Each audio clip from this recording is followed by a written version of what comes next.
Hey guys, what are you doing? Hey guys. Back here. I gotta key you out of my my visual.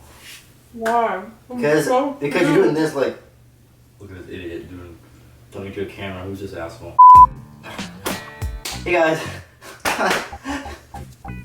Hello, welcome to Hot Talk. It's Mox Kiko podcast. We talk geek stuff, new stuff, and all sorts of awesome. Hey guys, what's up? So, this is my quick little review on Batman vs Superman. I will be doing two of these. This one is the spoiler-free version, and I'll get more into the movie in a spoiler-full version. Before I even go off into details and everything, I do want to say regarding what everyone thinks of the movie. There have been people that like it, people that don't like it, people that hate it, people that want to give it a chance. All in all, the movie is not bad. However, it's not perfect. It has its flaws. I'll give it that, but Zack Snyder has even said himself, the movie was made not really for a general audience, but more for the comic book fans. So it's more important to the audience who are more familiar with certain comic stories and story arcs. So if you are one of those people, you will like it. So let's just jump right into this movie. So let's start with the bad.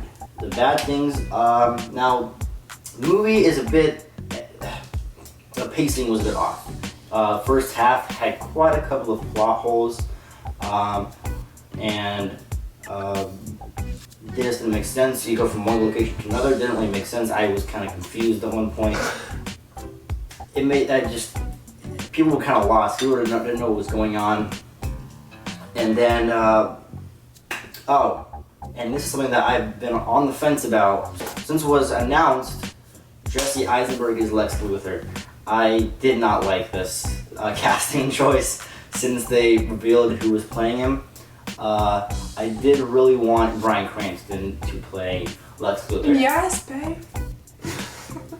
Everyone wanted Bryan Cranston to play Lex Luthor, and Zack Snyder had even approached Bryan Cranston for the role, but I think he turned it down, and originally wanted Jesse Eisenberg to play Jimmy Olsen. And the story of how this happened really was Jesse Eisenberg said he didn't think he could do it, but I guess he put it in some way that felt kind of rude. And Zack Snyder said, "I like this guy. I like him. I want him as Lex Luthor," and everyone hated him. I've heard from very few people that they liked this Lex Luthor, and given half of an excuse for that is because this isn't really exactly Lex Luthor. It's Lex Luthor's son, Alexander Luthor, and and Alexander, you see Lex is in that name, so that's where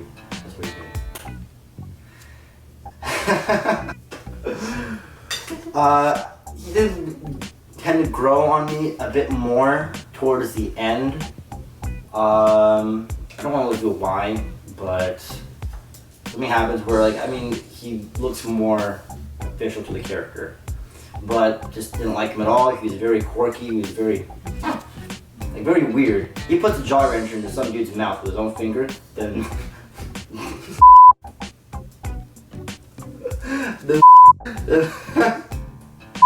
licks the residue off of his finger. It's a bit weird. One thing that I did not like was Doomsday. How Doomsday looked. I still the fanboy me was excited, oh my god, this is Doomsday, this is awesome. At the same time, it was I want him to look more like in the comics or like Injustice or anything but this version. Because although I do feel like we will see him again, because it's Doomsday, you know how Doomsday works. He gets killed and he comes back, and when he comes back, he has more of those spiky things, and he becomes immune to what had killed him previously. So he just gets more and more immortal. So that's one thing that also had bugged me. And like I said, first half felt more like a political movie, and the second half, starts, with all the action and all the intense stuff. And now the good Superman, Henry Cavill as Superman was daddy.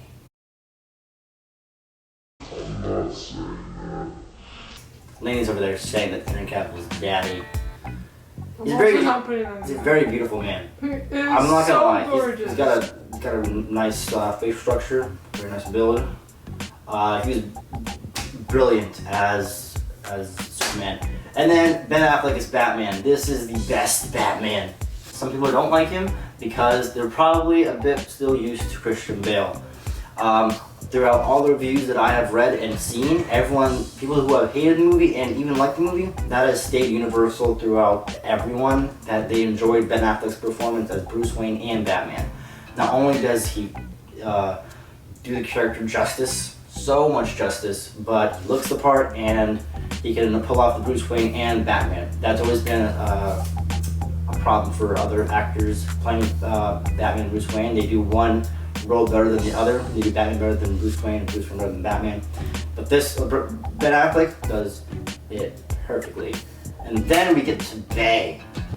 Bay is Gal Gadot as Wonder Woman. And Wonder Woman steals the show at the end. I absolutely love her. And when she enters the screen as Wonder Woman, her theme music starts playing and it is top of the line. I mean, her costume looks amazing. She's gorgeous, and I liked her as Wonder Woman. People all hated her as Wonder Woman, but I enjoyed it a lot. So as well as other people as well. Now, visually, the movie is amazing. It's very well done. That's one thing that Zack Snyder is good at. He does give you that's one thing that Zack Snyder does very well, is he does give you really nice visuals. If you've ever watched Watchmen, that's a good example of that. And I think he should definitely take some elements from that movie when he makes the Justice League. So, that's not a thing. Bad thing. The Justice League, you see cameos of other characters. That's kind of a given. So I'm not really spoiling anything, but the way they put him in the movie was kind of sloppy, except for one of them that stood out and was very well and very cleverly put in there. But the way they put him in seemed kind of like in your face. I wish it was a bit more subtle of an approach, but I'm not big of a complaint. It was still awesome seeing those other characters. But yeah, pretty much if I have to rate the movie, I give it maybe a 6.5 or 7 out of 10. Not bad at all. Really, all this movie had to do was set up for the DC Extended Universe. And when the extended cut of Batman vs Superman: Dawn of Justice comes out, I'm pretty that cut is going to be 3 hours long. So the original theatrical cut had 2 hours and 30 minutes of footage. There's going to be an extra 30 minutes of footage put into this extended movie, which I think will solve all the plot holes. And in that version, you get to see more characters. I'll go into more detail about that in the spoiler full review. So definitely check that one out when that comes out. And yeah, thanks for watching, guys. Comment and subscribe, and share with all your friends. And stay well.